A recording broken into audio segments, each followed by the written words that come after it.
So I want to even start there. So what prompted this call today? I have no idea. This is good. This is our relationship, Dave. This is 2 years born of us being in a service game together, in a service team together with our friend Melissa. Yeah. And to have each other in each other's lives, to be in contact and support each other, whether we need it or not, whether we want it or not. Right.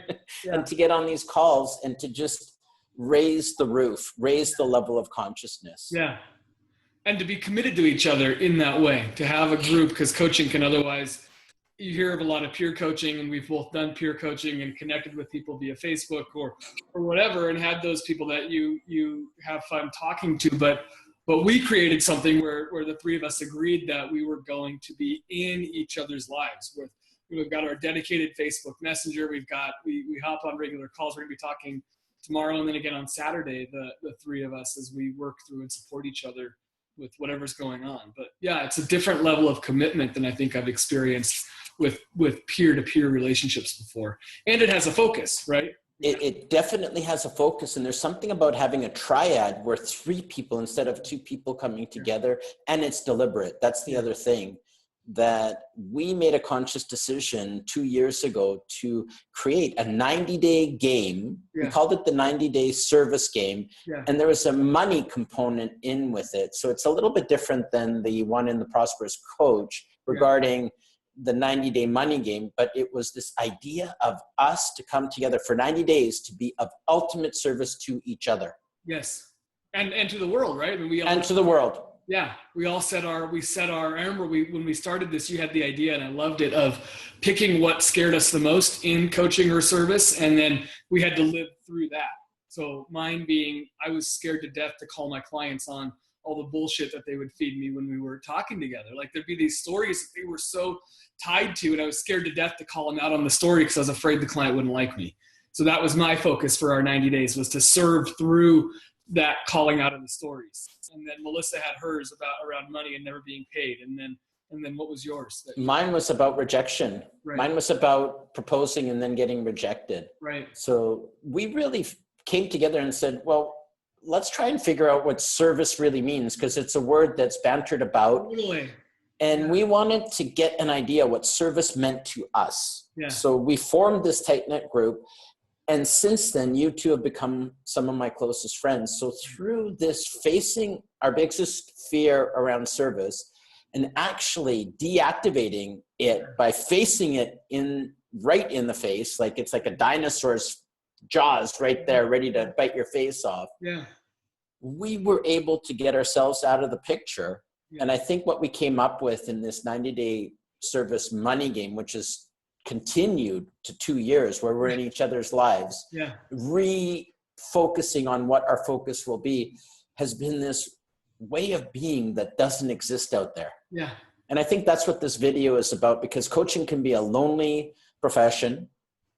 And I find I've made the biggest gains with you and Melissa, and I have a partner that I do the surf retreats, Into the Fire Leadership. That's our company. I've become closest friends with you people, and we have collectively raised the value of our coaching practice monetarily and the power of it. Yeah. And we have just transformed our lives essentially. And this is, I would say, our service game is equally important to our work with Chandler. That's the other common denominator. We all work with Chandler. Yeah. So I think if people are watching this, we just want to put it out there that there's a possibility, in addition to great coaching, of coming together as a group on purpose, being deliberate, and having a goal that you can create it. And I've seen some posts about that. I think coaches looking for that kind of community. And that's one piece of it. But I think we hit on something huge, which is that idea of everyone talks about serving our clients. I didn't get it. And I was a newer coach when we first started this. And I was had my head on so backwards around what it meant to serve. I was taking action. You'd hear about service. I'd watch other coaches and watch Littman videos, and I'd watch Chandler videos, and I'd like see what coaches were doing and talk to them, and I would try and take those actions. But what this game really helped me see, and you two helped pull out of me at a deep level, was service was more about where I was coming from than what I was doing.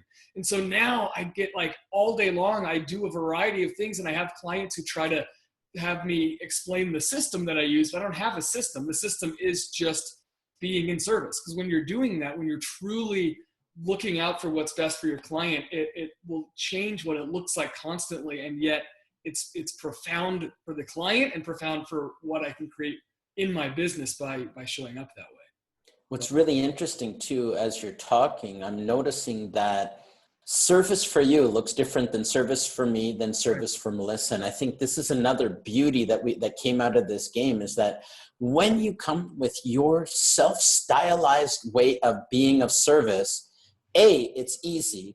B, the ego evaporates, and you just do things without any fear. Yeah. This is the biggest difference that I've noticed. When I do things for my wife without expectation, I'm just happy. She's happy and I'm happy. And we do this for people without any expectation. And this is another interesting point. How can you serve without expectation? Give to get. How is that possible?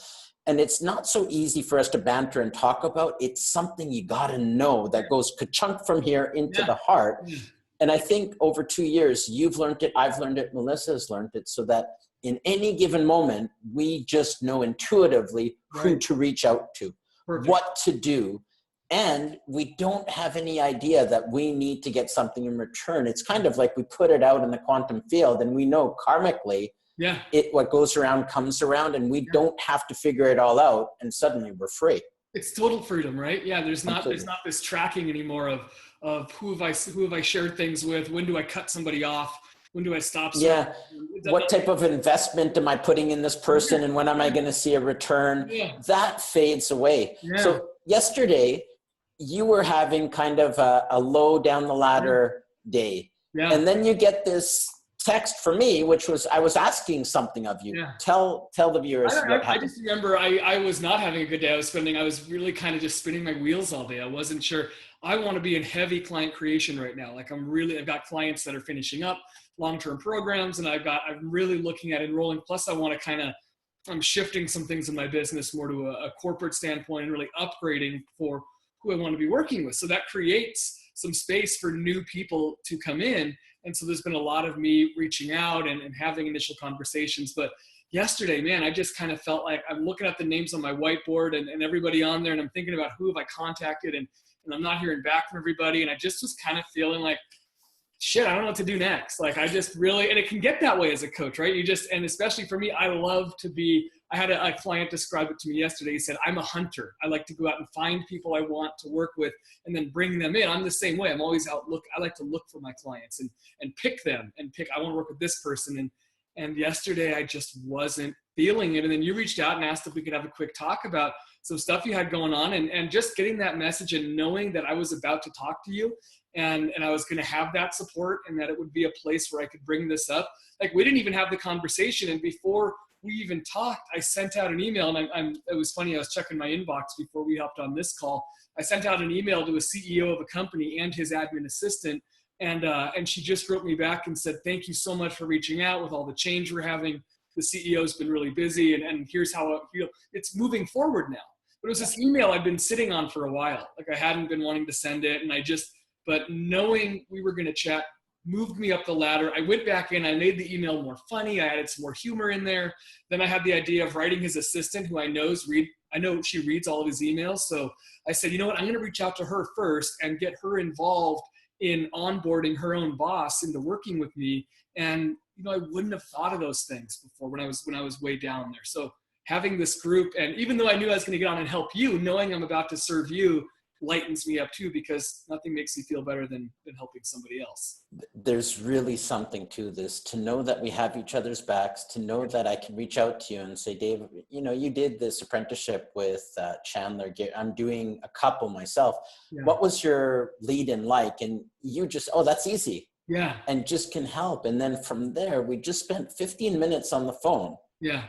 I came out up the ladder. You came out up the ladder. It would be like almost like an hour-long coaching call. And Yeah. It's really this way of being. And I think the reason I wanted to be on this call to share with people that there is something possible. Yeah. There is a methodology around a 90-day game with two people who can become your closest colleagues and really dear friends. And what's really interesting is we all bring different ways of being, coaching, enrolling, and we're learning and up leveling with each other. Yeah, because you and Melissa, we all enroll so differently. We coach different types of people. We have so many different backgrounds. It's we can't bring the same thing, which is perfect. Really lets us. Beautiful. So I think we got the message across. What do I see? What do I see behind you? What's behind you? I'm getting drawn to that picture. This was me with hair. 13 years ago in Hawaii. Wow, what happened? Got married. Yeah, that's what happened. What happened to your hair? I got married. It was gone. I got married and the hair went. It looks like Hawaii. Yeah, that's where my wife was born and raised, Big Island. And you always have Hawaii something. I'm surprised you're not in Hawaii right now. I'm heading there next Wednesday. Okay, good. 6 weeks. Not too long. Hawaii was, 6 weeks I'll be there. Wonderful. And that's where you live. And that's the cool thing about what we do, right? And what we've been creating and helping each other create is allowing that. Like I'm in Bend, Oregon. I live in a retirement mountain skiing town. Like this is where people come vacation. No one actually lives here. You're not supposed to. You're supposed to come here and play and then go home again. And we get to make it home. And you live Vancouver, Canada, and then Hawaii, and then Japan. Tokyo. You just live wherever you feel like it. And I think this is the beauty. And I think with the service money game that we've created, to have each other in our lives, to have days like today, I'm just in my gruffies. I've done my coaching calls and all I'm doing is mind maps, like just mind map after mind map for things that I'm creating, putting things down. What fun can this be? And I know a lot of coaches, they feel like, I don't know what to do, who to contact, and they're so down. Get in conversation with two other people. And if you guys want to know something about how we did it, just PM us and we'll talk to you. Yeah, perfect. Love it. Cool, dude. You're mind mapping. I'm gonna go create more clients. So awesome. thanks, Gareth. Sounds like a plan. See ya.